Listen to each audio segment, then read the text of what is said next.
most of us feel like it's a lack of discipline. There's a lot of shame and frustration around why am I not committed enough? I mean, I know I want it badly enough, but why do I have a hard time staying on the wagon? And first of all, there is no wagon. If you believe that there is a wagon, there is a nervous system issue at play, because there's no on and off, right? And that's the thing is with behavior. You are the sum of all of your habits. And what's interesting is to just notice and observe, well, what is the trigger? What is behind that habit? And food scarcity is a major form of trauma.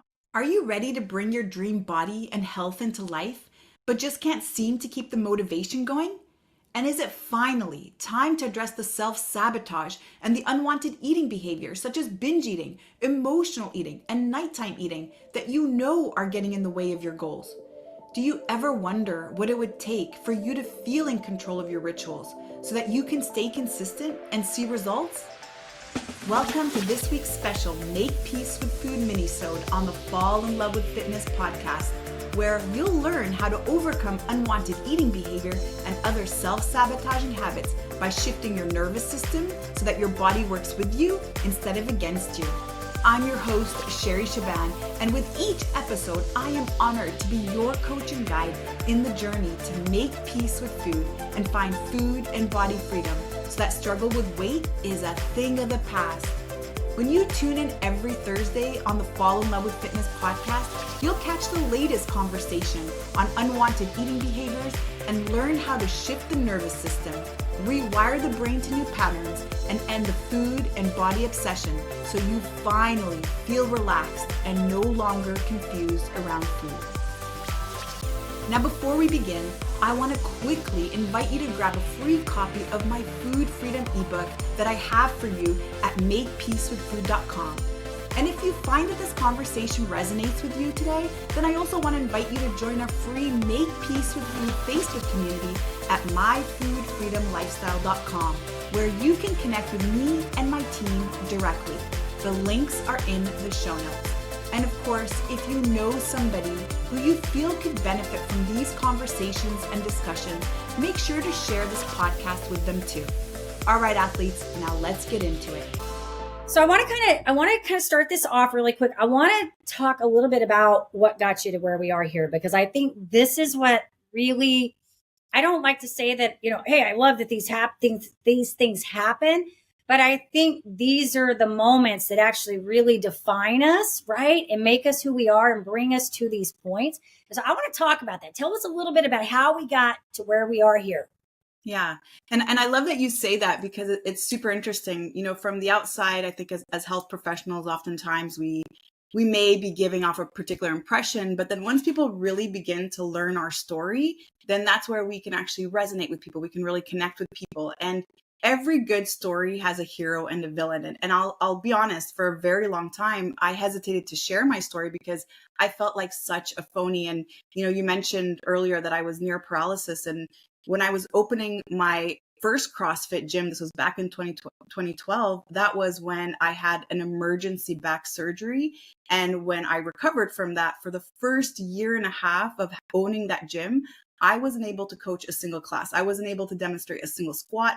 And in fact, I didn't even want anyone to know that I was a health coach or that I was even a gym owner or that I was even in this space. And so my story really started when I was in high school.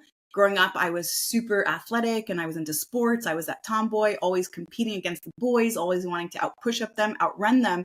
And by the time I got to high school, I was doing all the varsity sports. I was MVP in almost everything that I actually pursued. And then by the time I was 16 years old, in boarding school, I went downtown one day with my roommate. We were going to buy Pearl Jam concert tickets. And that day I was struck by a car. And I ended up in the hospital. I went unconscious. And of course, back then they didn't diagnose concussions. And when I woke up, I had abrasions on my face and I was a little bit sore and rattled up. But by the time I went back to basketball practice, that's when things really started to go sour. I was feeling immense pain in my glute. It started radiating down my leg. And it got to the point where I couldn't stand on my own. I couldn't shower. I couldn't go for a walk. And that's when I went to go see a doctor. And I had learned that I had injured my spine. And so by the time I turned 17, I had my first back surgery and doctor said, Sherry, sorry, you can't play sports again. That's it for you. And all you can do moving forward is maybe some light walking on a treadmill. And so I listened to that advice for many years. And by the time I was in my early 20s, I just kind of woke up one day and I couldn't connect with who I had become. I was spending time with a social environment that was doing all the things that parents tell you not to do. I was engaging in a lot of habits that didn't serve me. I was partying. I was going out late. I was doing a lot of things that were not really coinciding with that athletic mindset. And so it was at that first moment that I decided to sign up at a gym, even though I was on pain medication every day. My whole world revolved around my back pain, how long I'd sit in a car for, how long I'd sit for. If I would go to a social environment, I'd always ask the host if there was a place for me to lie down. But I signed up at the gym and I just kept showing up. I had no idea what I was doing at that point. I was actually doing my master's degree in chemistry at McGill University. So I was a big science nerd and I would just show up. I'd see people doing an exercise. I'd just copy them and then I'd go the next day and I just do that. And then I stayed consistent. And after a few months, my back pain was gone. I was able to come off of pain medication. I bought myself a treadmill and I started running 5 minutes at a time, bothering my neighbor downstairs until I eventually worked my way up to a full hour outdoors. And that's when I decided to change career paths. So that was the aha moment. Like, this is what I am meant to do. And so I went back to studying exercise science. I became a certified athletic therapist. I took every single course that I could get my hands on when it came to prenatal, postnatal, TRX, CrossFit, you name it, I did it. And then eventually just started to work one-on-one with clients and then started boot camps outdoors. And then I started to open my CrossFit gyms.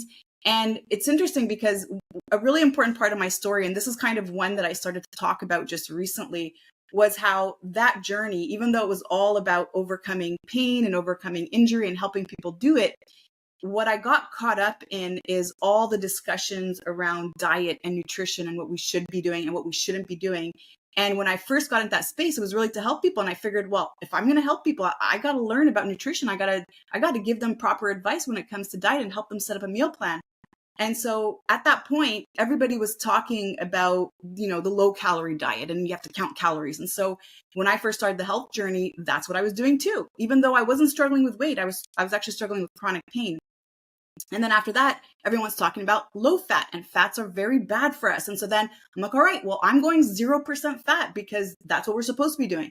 Then all of a sudden I heard about this dude Atkins who's now saying, well, fats are good and meat is good. And then vegetables and carbohydrates are bad. So I'm like, all right, well, that's the science. And of course, I'm a science nerd. So there's science backing up everything that I'm doing.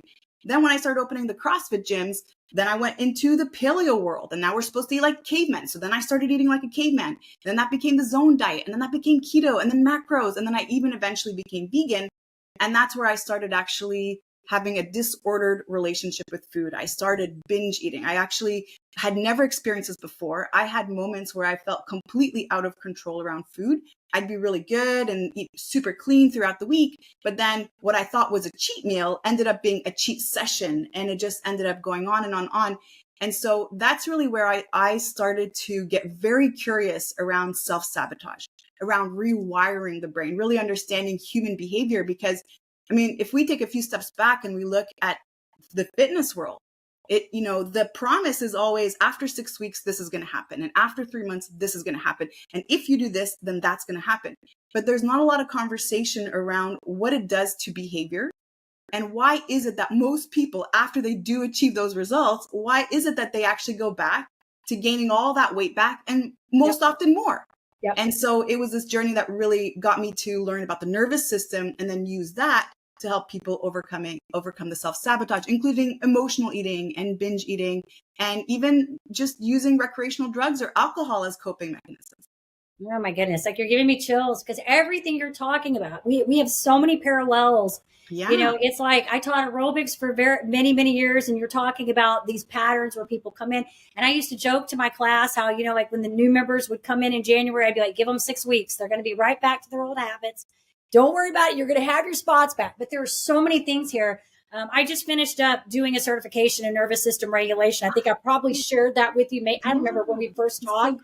I just finished a certification on that. But interesting, all of the things you're talking about. And I think that's why these stories are so powerful is that, when you find somebody who's had number one, this major thing, this whatever this moment was, this defining moment that shifted the trajectory. I too was in a massive car accident back in 2012, and that also played a role in some of the work that I did. I always say nothing ever good comes from a car accident, except if it changes you and makes you do something different with yourself. But all of these things you're talking about, it's like you have these pivotal moments. And I think people who really take those pivotal moments and they look at this and go, how am I contributing to my own demise, my own problems that are going on? And when we can get honest and real about that, that's when we can come to what you're talking about, where we say, okay, now I'm looking at, why am I making the decisions that I'm making? What is motivating my behavior, my decisions? And I think this is where it gets so powerful. And so the whole time you're talking, I'm listening to your story and I'm like, we have so many parallels in these things, like these things that have happened. It's just, we're kind of doing some similar work, but just a little bit different in ways. But the root of what we're doing is exactly the same, because all of the stuff I do is on how do I help people figure out why they're doing what they're doing? Like, how do we change the behavior, reduce some of the emotion that's tied to the behavior, which is a lot of nervous system stuff, right? So that you can make a different choice, whether it be food, money, relationships, career, all of the things, right? And the food thing you're talking about is so huge, because I've told this like story how, and I may have shared this with you, when we were growing up, we sort of lived, I call it a feast or famine lifestyle. Like we would have, we never did without, but we would have moments where we would have like a lot of money and we'd be living it, or all of a sudden my mom would be like, we don't have any money. And I don't know that we really didn't, but she bet we don't have any money. And now we're like frying bologna, and not. So I got this mentality, had this very like bad relationship with food. I associated as when we would go out to eat, that was a good thing because we were celebrating. And it was a good thing. It was a time my family was coming together. Everybody was getting along. Right. And so I would get, for instance, when I was younger, I'm in my 50s now, so I'm very different. I've worked through a lot of this garbage, but say in my 20s, I might have gotten like a thing of Oreos and I'd be like, I got to eat these Oreos. Like, I don't even know if subconsciously I understood why I felt I needed to eat those Oreos. But I know now that it was a scarcity mindset. In my mind, I was thinking, I'm never going to get them Oreos again. I got to eat them. Now I buy that stuff. I don't even buy Oreos, first of all. But let's say if I decided I wanted an Oreo, I'm like, I'm craving an Oreo. I just want one. I'm probably going to buy the darn pack of Oreos. I'll eat one or two, and then the whole container is probably going to go in the closet. Maybe my son will go in there and find them, or they'll probably just go bad and they get thrown out, because I don't view it the same way. But I think that's exactly what you're talking about when we talk about this, getting to, and I just love your story. I said all that to say, I think what you're doing is amazing. All of that. Well, back at you. And this is really an important conversation, because I think most of us feel like it's a lack of discipline. There's a lot of shame and frustration around why am I not committed enough? I mean, I know I want it badly enough, but why do I have a hard time staying on the wagon? And first of all, there is no wagon. If you believe that there is a wagon, there is a nervous system issue at play, because there's no on and off, right? And that's the thing is with behavior. You are the sum of all of your habits. And what's interesting is to just notice and observe, well, what is the trigger? What is behind that habit? And food scarcity is a major form of trauma. We don't see it that way, but it's a major form of trauma. And food scarcity can either be real, which is what you experienced, Jennifer, like actually growing up without certain foods, or food being restricted or limited to certain occasions. But imposed food scarcity is also traumatic. And I call dieting imposed food scarcity. And especially when you've trained your body, you've trained your nervous system through many rounds of that, either you're removing an entire food group or you're restricting for a long time, there is a nervous system reaction that happens to ensure your survival. And a big part of that is turning on the binge mechanism. So no wonder why we're overeating. We're going to that feast that you were talking about, famine feast. We're going to that feast mechanism. But then also your metabolism starts to slow down. You start to notice that you feel sluggish. And so there is a direct impact. And we don't, again, oftentimes see it as it being an actual traumatic experience, but starvation and imposed starvation is actually a traumatic experience. And when we learn the signs, we learn the symptoms through our thoughts, through our emotions, and just monitoring and understanding the way that thoughts and emotions are a very big part of our behavior, and start to unpack that, then we can start to really break down that pattern and then recreate a new one. Like you said, you shifted from scarcity mindset to an abundance mindset. Oreos can stay there. They can be right in front of me, and I know I could have one or two and I could just walk away, and that's okay. There's no consequence around that. I'm not going to miss out, or there isn't this time limit or restraint to have to eat it. Otherwise, I won't get my opportunity to do so. Yeah, I think it really does become about removing that bad whatever that association is you have with food. And I think it's, it's a really free feeling. And the thing is, I think when you master that, Sherry, like when you master that ability to do that, I think it really overflows into all the areas of your life, because you no longer become a victim of all your circumstances, right? You're now, for me, honestly, and I will tell you this, because I never went, I never went to the place of, I need to work on the food issue. That just was a byproduct of some of the other things that I worked on to heal. Right. But it really, for me, I go back to it stemmed when I had this major nerve condition. Like you had a back issue. I had a major nerve condition that, and I think I've shared this. I don't know if I shared it with you, but I've shared it in this podcast several times. I had a practitioner ask me, what was I doing at the time, at the onset of this, that contributed to this? And I remember at that time thinking, you had a lot of nerve asking this question, like, I didn't cause this, like this happened to me. Right. And then what happened is after 4 years of playing that victim role of, this has happened to me. This has happened to me. Why am I having to live like this? Why is my life this way? I woke up one day and realized there's no savior. No medicine's going to cure that. There's no doctor that's going to cure that. The only person who's going to really be able to navigate that, it's going to have to come from me. It's going to have to be me working at this. And that's when that shift happened, moving from that victim statehood to now I have some control. And in the process of healing that opened up a bunch of doors. And the irony is that it healed a lot of other areas in my life. And that's, I think, the blessing. Whatever angle you take to come in, if it's food, I don't like to use diet either because I hate that word, lifestyle. But if that's what it ends up being, a fitness route, where you come in, some people it's their marriage, some people it's their finances. Yes. I think whatever way leads you to that door of healing yourself, all this other stuff trickles, and it just everything improves, Right. Yeah. And we're working on the food, and then also it's never about the food. Right. And the way that we eat and the way that we behave around food exposes very much what we believe about the world. This is our perspective of the world. And this starts now to become interesting, right? If we're hoarding in one area of our life, we're hoarding in other areas of our life. If we're binging or overeating in other areas of our life, we're overspending, we're oversexing, we're overdoing other things. And so how you do anything is how you do everything, which is what say the same thing. Right? It's like I say the exact same thing, Jerry. Yeah. You are who you are in all the areas of your life. And then notice also in your relationships. And, I always talk about the three things of health that we really, really have to focus on is our financial health, our relationship health, and then also our relationship with our body. So how do we treat our body? It's not the physical state of our body. It's our relationship with our body, because are we being kind to it? Are we speaking kindly to it? And how are we looking at ourselves? What is that self-made concept that we have around ourselves? And who do we believe we are in this world? So once you really start to unpack that, again, it's really never about the food. Once you start to heal all these things, and these are all stored traumas that are triggering the nervous system to what I call protection mode, which is fight or flight or sympathetic nervous state. And you can start to make these shifts. That's when you can start to shift into parasympathetic, or what we call safety mode. Yeah, absolutely. I love it. When there was something I was going to ask you, and then you were just talking and I loved it. I got sidetracked. No, it's all so good. It's so good, everything you were saying. So I'd love to know, like, when your clients come to you, because I know you're talking from the wells. Are you doing more in that space of like the coaching? Are you still bringing them into the gym to work? Are you maybe walk us through that a little bit, what that looks like?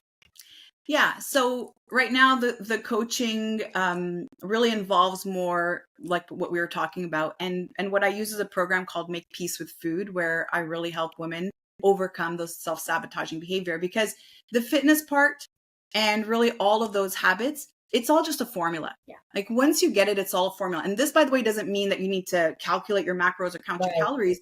It just means that the system that it continues to run over and over again is what creates the person. right? So once we understand that and we start to implement all of those different habits, it could be more non-purposeful exercise, such as more movement, walking, things like that. And we start to find an activity that works for us. So it could be HIIT training for some people, it could maybe be Zumba or jazzercise for other people. And we start to find that nutrition that really serves us the most. And we start to then audit all the areas of our diet, not just what we're eating, but also what we're watching on TV, what we're listening to, the people that we're spending time with. Once we do all that stuff, I would have to say that's like the easy stuff, because again, that's just the formula that you have to run. You try out a bunch of habits, see which one fits you, kind of like clothes shopping.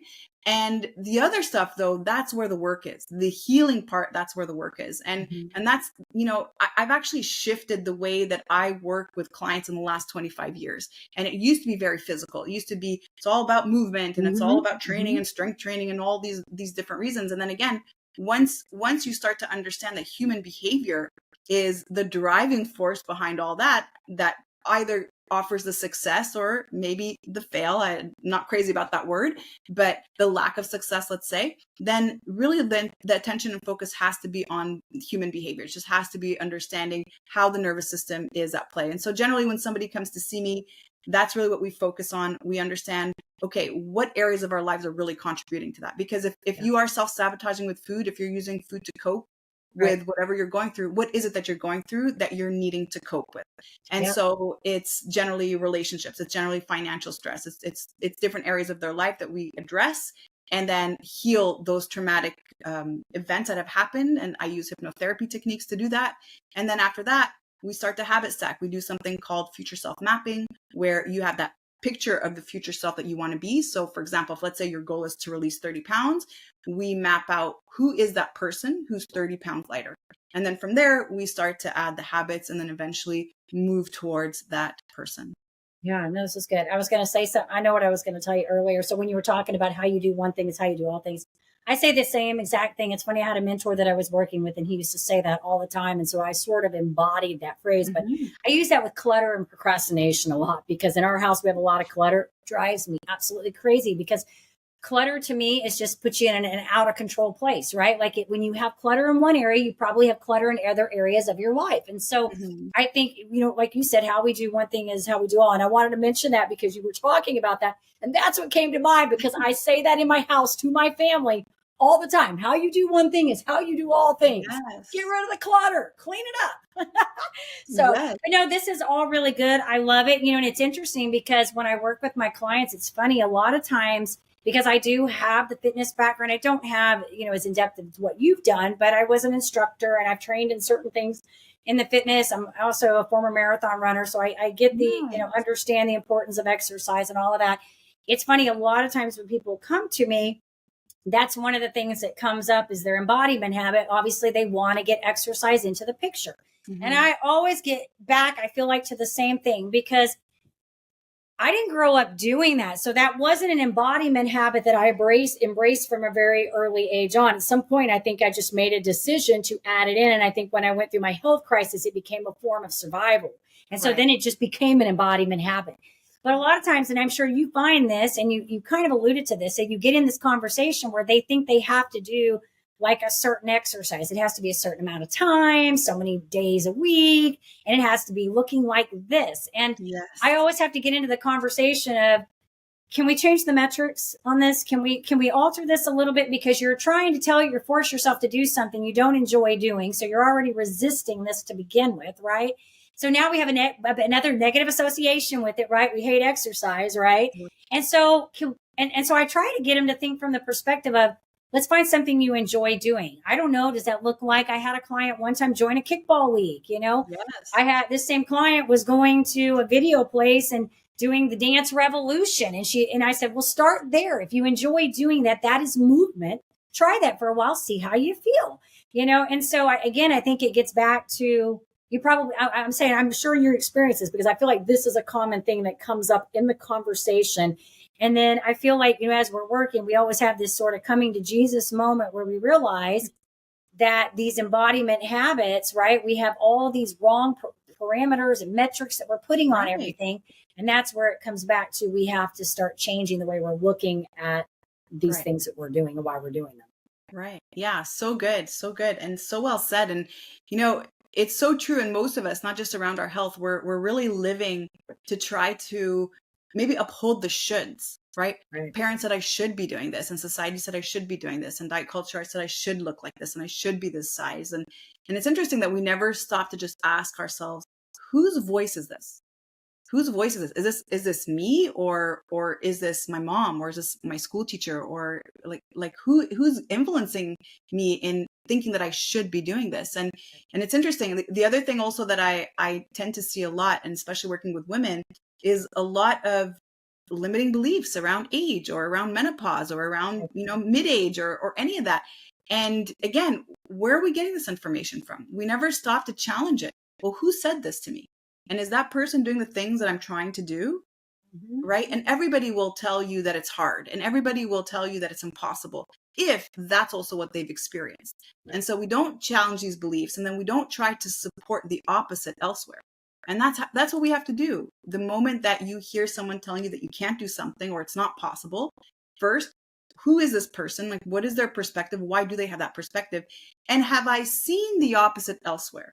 Because if we can see that there's proof elsewhere, so at 50, you can't lose weight, it's just so hard to lose weight. But if I start to follow people who are over 50, who are doing exactly what I want to do, I've now just completely changed my belief system.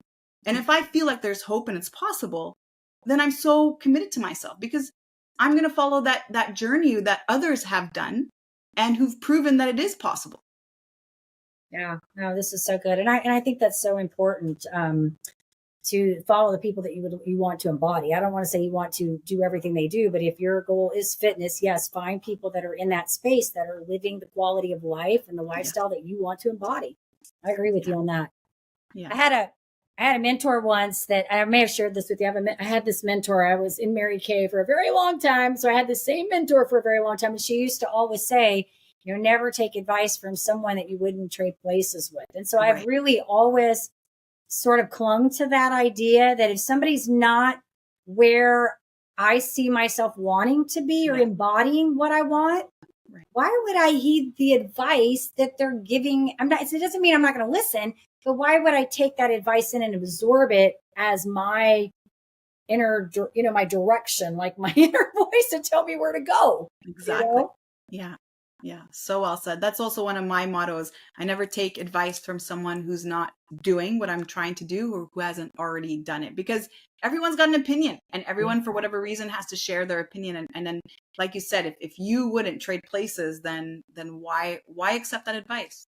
Yeah, absolutely. Good stuff, Sherry. I think what you're doing is great. And again, I'll say it again. I love that you're really getting into the why I don't know how to put this, but the why we're doing what we're doing, because I think that's so important. We really want to make that sustainable change. We can't slap the Band-Aid on. We have to get to the root of why we're making the decisions and the choices that we're making, because otherwise you just keep repeating the same cycles. And, I think a lot of people never get to that place. They just go their whole life dealing with what they say, the cards that have been dealt with them, whatever that looks like, whether it's their health or whatever. And they never take any real accountability and say, I'm not saying everybody does this, but I think a lot of people do. They just say, well, like you were saying, I'm 50 and oh my gosh, if I said that, no, no. There are so many days like I get up and things hurt. Just this morning, I'm having this conversation. My husband and I are walking the dogs. We get up every morning and he runs with the dog. Then we take him back out and we walk him.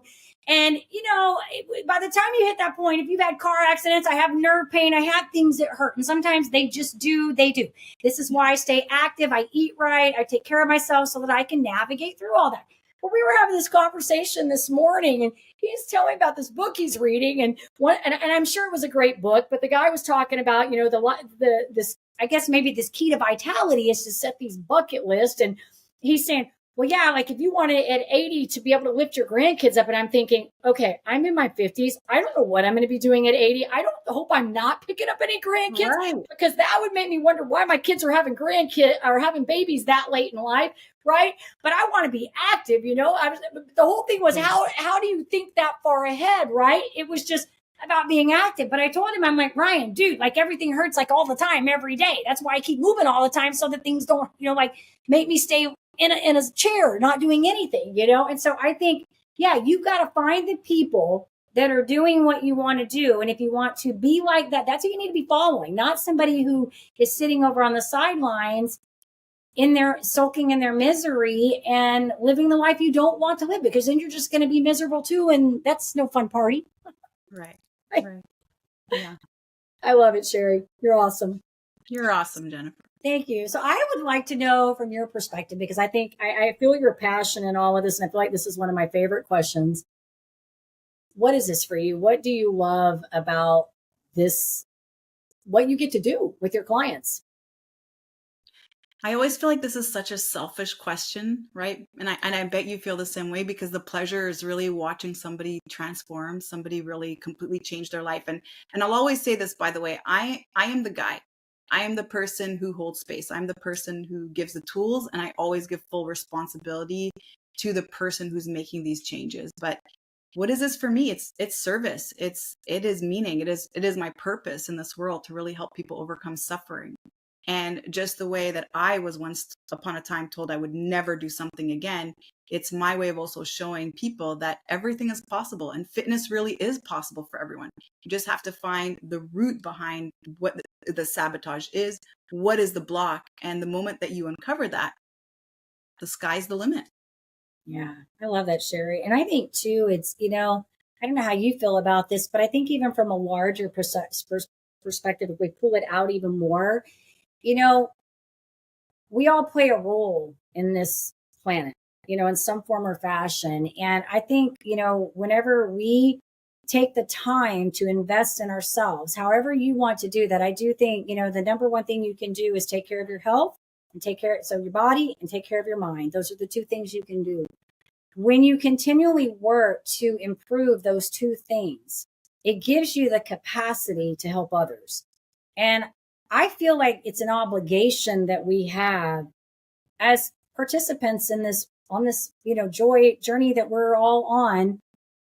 That is really our way to give back, is to take care of ourselves. Because when we do that, we have so much, in your case, inspire somebody. You have the ability now to inspire somebody. You have the ability to show up when somebody maybe can't show up for themselves, or I don't know what that looks like. Sometimes it's just saying that one thing to somebody that they needed to hear that day. You know, I had a kid, I say a kid, he's not really a kid, a young adult that listened to my show. I have no idea who listens to this show, but every now and then I get some kind of, you know, like, I guess what you call it, social proof, that I had somebody tell me that they listened to an episode. And this particular episode was a guy that had been on my show that had grown up on the streets, and he had witnessed like 21 of his friends die living on the streets.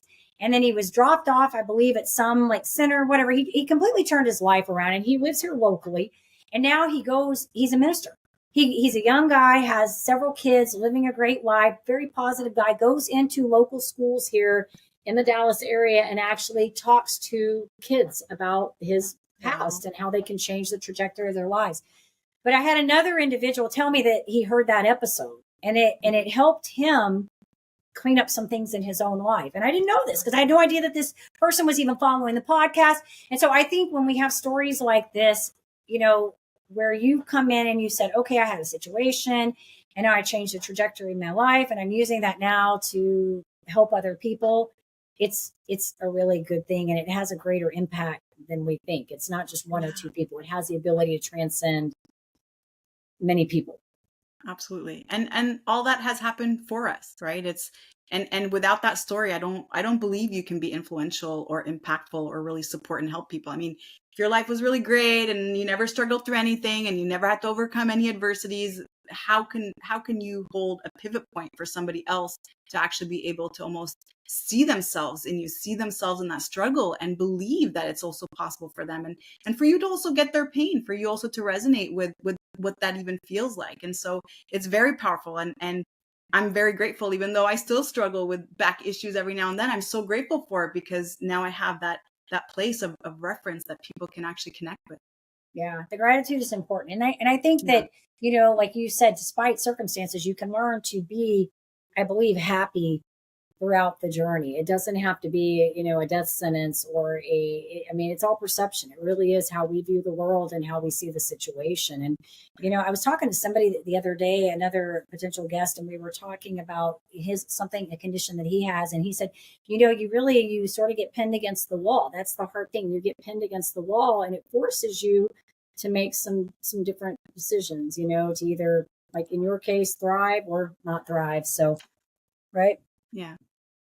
Well, thank you so much for your time today, Jennifer. This has been a beautiful conversation. You're right. We could just keep going on and on. So on Instagram at Sherry Shaban Fitness, and then also my podcast is Fall in Love with Fitness if you want to hear more inspirational stories like we've just had today.